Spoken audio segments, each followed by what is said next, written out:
খাবার মেনুতে নতুন পরিবর্তন এসেছে। আগের 20 টাকার খাবারের মেনুর পরিবর্তে এখন ওইটাও সাথে পাওয়া যাবে, সাথে ডিম, সবজি, ডাল আর সাদা ভাতের একটা মেনু আসছে, সেটার দাম 40 টাকা।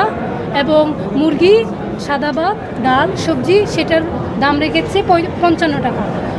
আমরা প্রাথমিকভাবে এটা শুরু করছি, আমি অনেক দিন ধরেই চেষ্টা করছি এটা শুরু করে পরবর্তীতে আমি চেষ্টা করব দামটা আর কিছুটা কমানো যায় কিনা। আর বিশ্ববিদ্যালয়ে অনেকেই মনে করে হচ্ছে ক্যাফেটেরিয়াতে আমাদের বিশ্ববিদ্যালয় প্রশাসন ভর্তুকি দেয়, কিন্তু আমি এই দায়িত্বে আসার পর কাজ করতে গিয়ে দেখি আসলে এখানে কোনো ধরনের ভর্তুকি দেয় না। সর্বোচ্চ যেটা দেয় ইলেকট্রিসিটি সাপোর্টটা দেয়, গ্যাসের সাপোর্টটা দেয়, তারপর হচ্ছে এই প্লেসটার কোনো ভাড়া নেই না, কর্মচারী সাজেস্ট করে। কিন্তু এই যে খাবার, চাল কেনা, আরও ক্রয় করা এবং এই যাবতীয় এগুলোতে আসলে ভর্তুকি দেয় না। তো আমরা ডাকসুতে যে তারপরে বাইরা সহ আমরা টিসিবি থেকে পণ্য এনে একটা মানসম্মত খাবার প্রোভাইড করার চেষ্টা করছিলাম। বিশ্ববিদ্যালয়ের একটা অসহযোগিতা বলেন আর যাই বলেন, সেজন্য এটা সম্ভব হয়নি।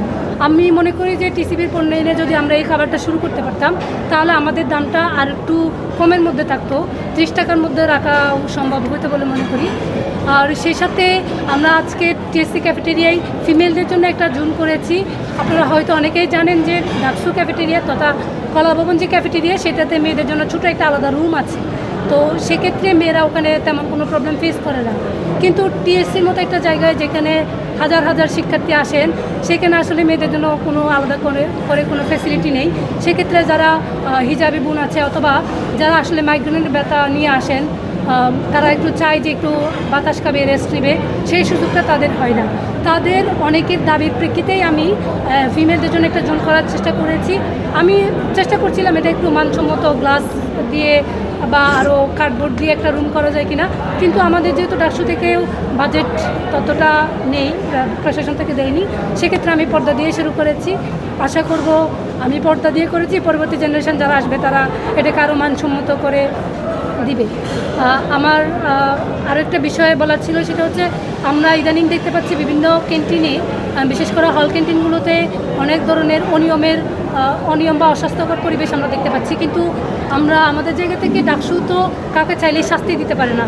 সেক্ষেত্রে আমরা চাইলেও ক্যান্টিন মালিক পক্ষের বিরুদ্ধে কোনো অ্যাকশন নিতে পারি না। আমাদের যা করার সেটা হলো আমরা প্রশাসনকে এটা জানাবো এবং দাবি জানাবো যে এই সমস্যাটা যেন সমাধান হয়।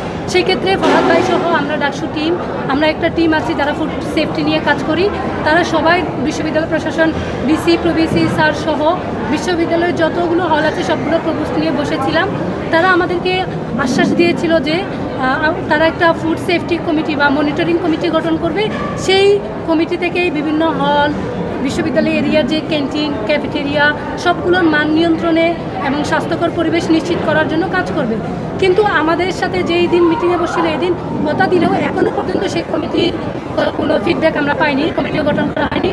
এই যে কমিটি গঠন করতে এত সময় নেই, তাহলে তারা কাজ করবে কিভাবে বা কখন করবে, সেটা প্রশ্ন রেখে আমি আমার কথা শেষ করছি। আমাদের কথা বলার জন্য আবার হচ্ছে আমাদের যে